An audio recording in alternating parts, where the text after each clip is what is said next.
another episode, Halftime TV viewers and subscribers, and today we will be talking about the Shamar Nicholson situation.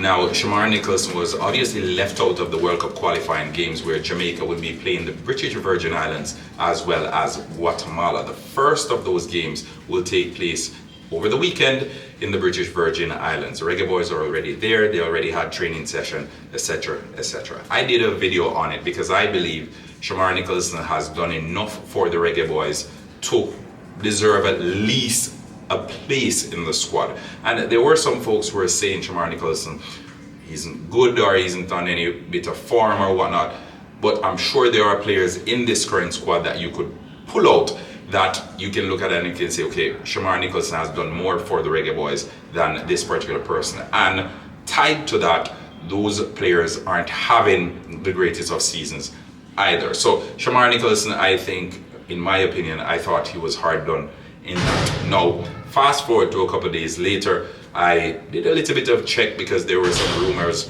that the Gold Cup squad didn't include Shamar Nicholson either. So I went over there and I checked on it. Turns out that is the case. So Shamar Nicholson is not a part of Jamaica's squad to play in the Gold Cup. However, Michail is.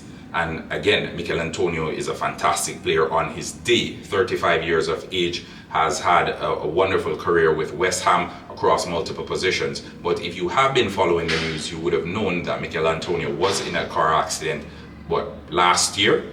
Yeah, late last year, and he was expected to be out for at least a year. I think he returned to some warm weather training in May, but still he hasn't been playing competitive football since then. And you're meaning to tell me that Shamar Nicholson, he's so bad that you'd prefer to take Michail, who's virtually on crutches, right, over Shamar Nicholson? I fail to believe that, right? And as such, Halftime TV did a little bit of research. We made some contacts to some folks in some high places and some of the players as well. I won't say any names because obviously I don't want to get these players into trouble, but I made a few calls just to find out what the vibe is like with Shamar Nicholson and the coach. Based on the folks I spoke with, they said that the coach has been super professional. Shamar Nicholson has been super professional as well. So the relationship seems to be a professional one. Everything seems to be going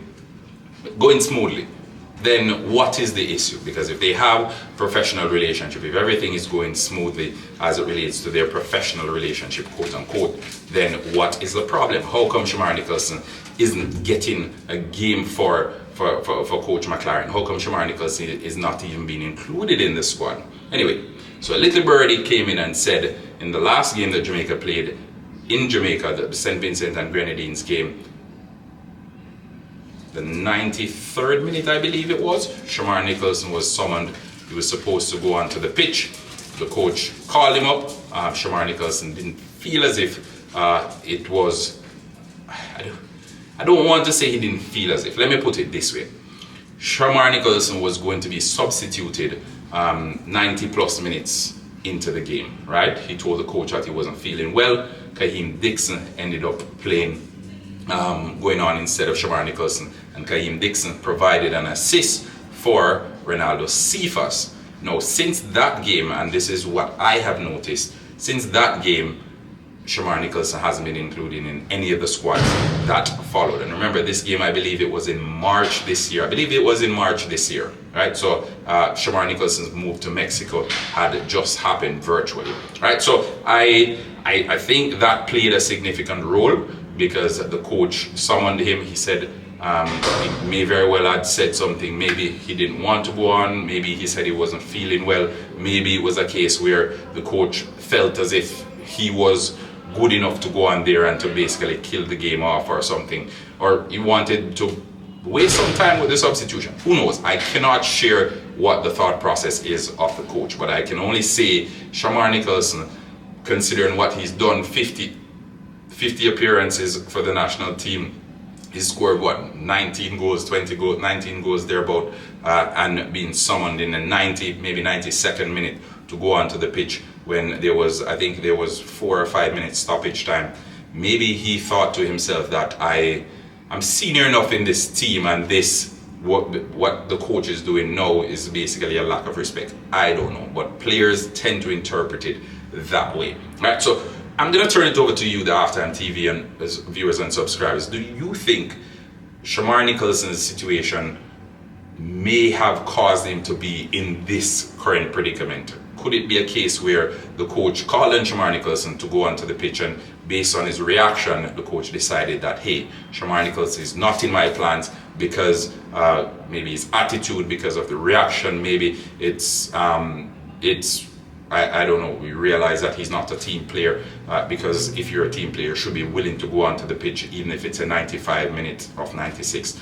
Let's hear what you, the viewers and subscribers, have to say. But as I said, a lot of what I mentioned throughout this video, they are merely speculations, but also there are some aspects of it that have been confirmed by some players. It's up to you to determine what part is speculation and what part has been confirmed. But do you think this has been the reason, or this is the reason why Shamar Nicholson has been excluded? Because Michail going to the Gold Cup, having not played any football whatsoever in however long, I think that basically made the coach's point about Shamar Nicholson's iffy form basically moot. So that point is non-existent. It doesn't make any sense anymore because he went on to select Michail. 35 years of age, Michail hasn't played any football in over 6 months, and he's included over Shamar Nicholson. So again, turning it over to you. Let's hear what your thoughts are. Let's keep the conversation going in the comment section. And remember, like, share, and subscribe. Until next time,